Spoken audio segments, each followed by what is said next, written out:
Hi, I'm Joe Carraro. Does it really matter what the rest of the world thinks of us?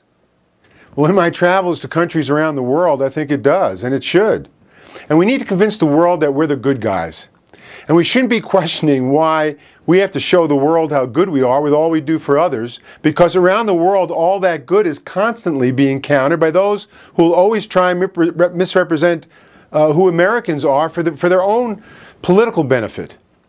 Many years ago, I used to teach a graduate school course on public relations and eventually was president of a public relations firm. Now that I'm a writer and lecturer, I continue to understand the value of words and communication. Just look at what Barack Obama has done with it. As a matter of fact, words can even be more powerful tools in confrontational situations than forcing one's objective with might.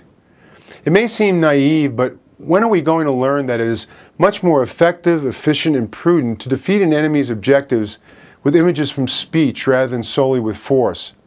It is amazing that public relations has not been used as a primary tool to bombard our enemies' claims and to change public opinion in the global political world when industry and business has shown such successes all these years.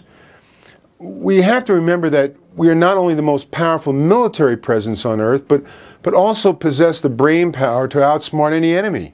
I don't mean to diminish the efforts of programs like Radio Free America or even the efforts of the CIA. What I'm talking about is public relations, advertising, marketing, overt operations that get people to question, understand, and be informed. Instead of getting to buy a burger, getting them to buy into the truth. Taking, for example, the conflict in the Middle East. It may seem simplistic to some to consider using images and words to fight Al-Qaeda, but that's exactly what they use in recruiting those who are willing to commit suicide for their cause. Can you imagine ads about Al-Qaeda leaders trying to convince suicide bombers giving up their lives? Questioning whether killing themselves and others for jihad will please Allah by having it presented over and over again that Allah wouldn't want them to kill innocents? And the whole thing about 72 beds awaiting them in heaven with 72 virgins. We need to have someone representing the Islam faith making a mockery of such pronouncements.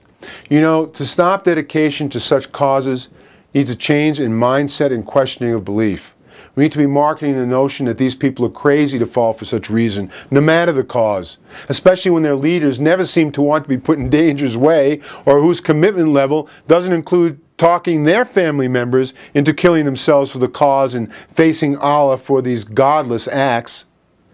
Prevention is the most effective weapon against the thought of martyrdom through blowing oneself up to destroy the enemy.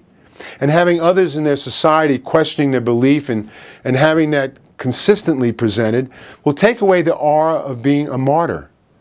While those who attacked the World Trade Center are portrayed as martyrs and heroes in the media in American-hating countries, why not have many media blitzes and stories about what cowards these people were for attacking innocent, defenseless civilians? Why not constantly harp on how a hero must have courage? To kill someone who was not only defenseless but unaware of your intention is cowardly and is an exhibition of one's weakness rather than strength. This pathetic behavior should be deemed spineless and shown to be ungodly, with those committing suicide in such an act as becoming powerless, with the fear of condemnation by God and no chance at redemption. Of course, the best global public relations in preventing conflicts is good diplomacy. Diplomacy should make every effort to create friendships and not enlarge enemy lists. And good diplomacy includes marketing of good intentions to show the world our values compared to the treachery that those in opposition to freedom exhibit. Instead of just trying to win battles with the lives of soldiers, we should make every effort to use images and words to bring about a global condemnation of those who oppose freedoms and liberties. It's just a thought. And thanks for listening to An Average Joe.